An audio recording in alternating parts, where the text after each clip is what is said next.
miserly banker George Peabody, who surprised everyone by giving his fortune away. See Elizabeth Fry and her banking family, conscience-driven Quakers who turned profits into progress, and bountiful Lord Rothschild, the banker who gave a shilling to every child in town. This is When Bankers Were Good, Tuesday at 9 on BBC 2.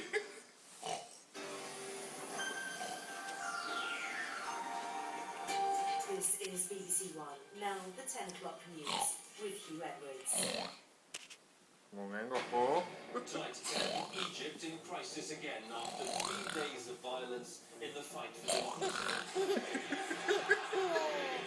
the heart of Cairo, thousands demand a rapid change from military rule to civilian government. At least 30 dead and 1,800 injured in the past few days. We report from the scene.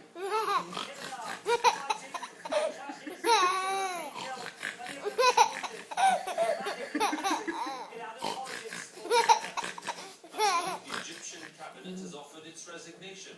We'll have the latest